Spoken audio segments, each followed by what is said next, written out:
go work for Mitch, right? Yeah. Learn the district, learn the job, and then cherish in 4 years. So, I mean, of course, I'm biased towards Mitch, but staff. the LGBT one, we need to buy them off. Dark Brandon? You had to wait for Dark Brandon to step in and to tell you to resign? Nury Martinez finally resigned from her actual seat as an LA City Council member after leaked audio revealed very racist comments, amongst other things. Here are the current updates as to what is happening with LA City Council. So the City Council meets every Tuesday, Wednesday, and Friday. We streamed the first City Council meeting since all of the audio got leaked on Tuesday. Gil Cedillo and Kevin DeLeon technically were there, so they also were listening to all of the public comments. And oh my goodness, did they get an earful. Nury Martinez was not there. She took a leave of absence, making Mitch O'Farrell the acting president of that meeting. So during public comment, most people said the same thing. You know, they're disappointed, they're disgusted, and they want all people involved to fully resign. At that moment in time, Nury had only resigned as president, but not from her actual council member seat. So people were very, very, very upset. Everybody just wants them to resign. I mean, God, you even got Dark Brandon stepping in calling for her to resign, and that's such a slam dunk. So you know what? It took Nury a couple of days, but she finally did it. She fully resigned, and here is her statement. But look at this part right here. To all little Latina girls across the city, I hope I've inspired you to dream beyond that which you can see.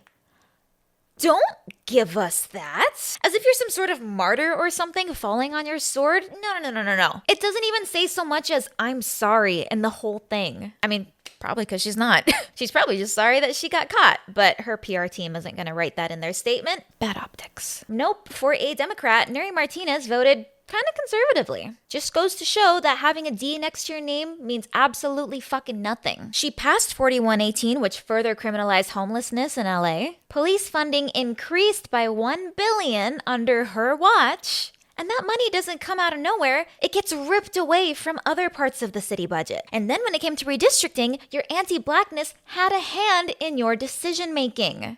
No one should be inspired by you, but especially little Latina girls. You are a bad example. You are a cautionary tale. Now, if you do want Latina city council members who do inspire, I recommend Scarlett of Montebello, California. She is a beacon of progressive values, and I wholeheartedly support her. But anyway, back to LA City Council. We don't want you coming back. Martinez is anti-poor. We don't want you here no more. Martinez is anti-black. We don't want you coming back. KDL is anti-poor. We don't want you here no more. On Wednesday, activists shut down the LA City Council meeting, and they vowed to continue to do so until Gil Cedillo and Kevin DeLeon fully resign, claiming that the council is illegitimate with them on it. And I gotta say, I agree. Not only is it illegitimate, but I think it also calls into question the validity of the stuff that they have been voting on. What's soiled? What's not? What is the correct course of action here? All I know is that Gil and Kevin need to resign for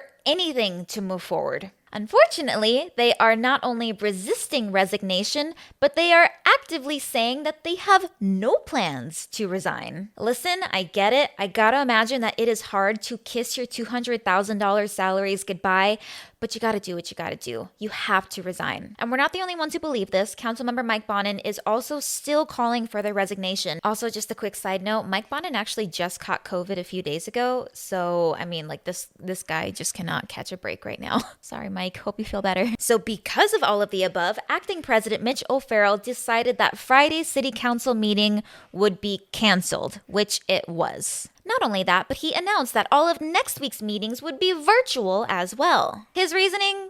COVID concerns. Look, we know that Bonin has COVID at this time, so it does make sense for him to chime in virtually. But the whole meeting?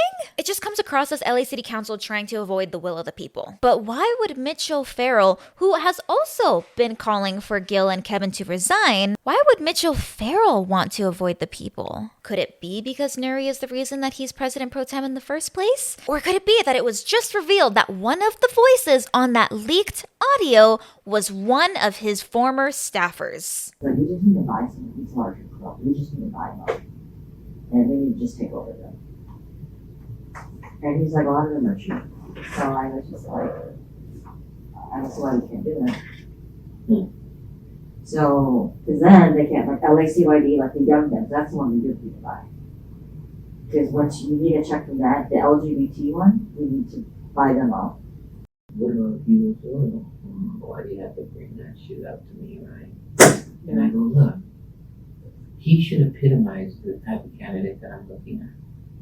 He should have nothing but support from me personally, from you and the Federation. Yeah. And maybe not in that order. Yeah. I don't know, when the flock forgets the union and goes, progressive DSA, I don't have a problem. I don't care if he's DSA. Yeah. I really don't. Yeah. Because I think that a hybrid now wins for us. Absolutely. That understands labor. I agree with you. He's it. Yeah. He's it. Yeah. Right? But he Yes, forgot he his roots. He did. He sold out. He's a big sellout. Huh? Yeah, but he's very beloved by staff, so I, keep my cool about that. I gotta pick that up. Just 3 people. Not everybody. Yeah. Staff. I mean, of course, I'm biased towards Mitch, but Staff. if I were him, what I would have done is brokered a deal to move back to South Central and run after Curran instead. Because that district's gonna turn Latino. I would have helped Curran, been on there, been friendly. We have somebody we have as much. Well, but I'm saying if I were him, just thinking on it. Here's But he didn't. Here's He the just deal I didn't. voted. Right? Go work for Mitch. Right? Yeah. Learn the district, learn the job, and then cherish in 4 years. Yeah. They were talking about all kinds of stuff, including the possibility of cutting then candidate Hugo Martinez a deal by offering him a job so that way he wouldn't run against Mitch O'Farrell. And thank goodness that didn't end up happening because Hugo smoked him in the last election. So it looks like Mitch isn't going to have this position for that much longer anyway. And in case anyone is wondering, yes, this is the same Mitch O'Farrell of District 13 who is not only responsible for the violent sweeps of our unhoused neighbors in Echo Park, but for putting up that god-awful fence around the lake. So yeah, I wouldn't exactly look to him for guidance right now, or ever. Anyway, I have to keep writing and rewriting this video because I swear there is a new development multiple times a day. I just didn't want to upload something and then all of a sudden 1 minute later it's outdated. Not again. Nury Martinez stepped down, Ron Herrera stepped down, Gil Cedillo and Kevin DeLeon still refuse to step down, and city council meetings are being canceled and pushed to being virtual left and right. Clearly, the council is hoping that this will all blow over. But no, we're not going to allow that. We must continue to call for resignations. 2 out of 4 is not good enough. I also want to address the anti-blackness that started all of this. I truly mean it when I say that I'm not fully surprised by Nury's comments. Not because she's been an awful representative, but because that kind of language is common in Latino communities. Some of the responses in Latino communities are just lackluster because they're so used to it that they're like, what's the big deal? She's just saying what we already know. No. I know for a fact that if you are Latino, you have also heard your own family members, your own neighbors, your own members of your community talk very casually like this. From anti-blackness to beating down your own children. I mean, fuck, the chancla is such a recurring joke in a lot of Latino communities that even Disney's Coco is okay making fun of it too. It's worse than the bill. To whack someone with the shoe? Yeah. Abuelita, what are you doing here? You leave my grandson alone, you. Go.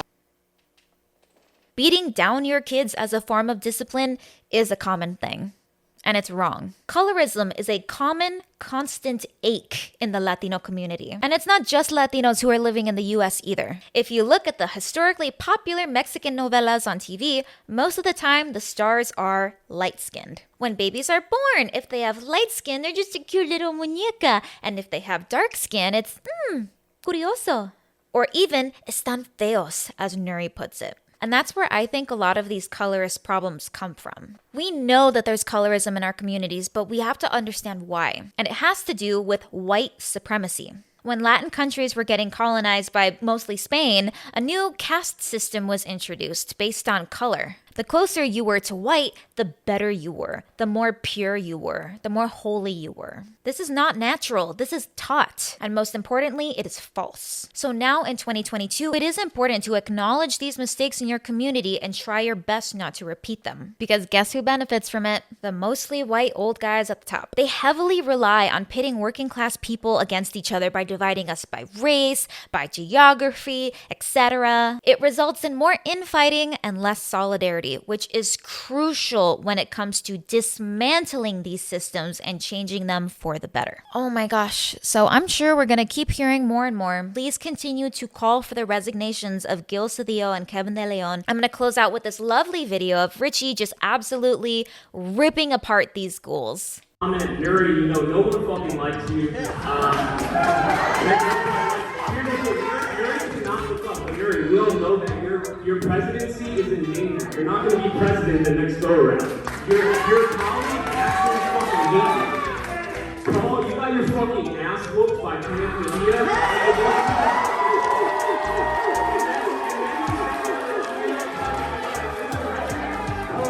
I heard you go to your fucking deathbed, haunted by the shit the activists and the organizers and the community members in this room had to say about you. No one fucking likes you, Paul. Retire, get on with your fucking life, you're done. Mitch, how's your fucking fence, Paul? Yeah! It's going down. 21%. Not only does your colleagues don't like you, you got less than 1% of the vote, bro. No one fucking likes you. You're a loser. You're the biggest loser in this room.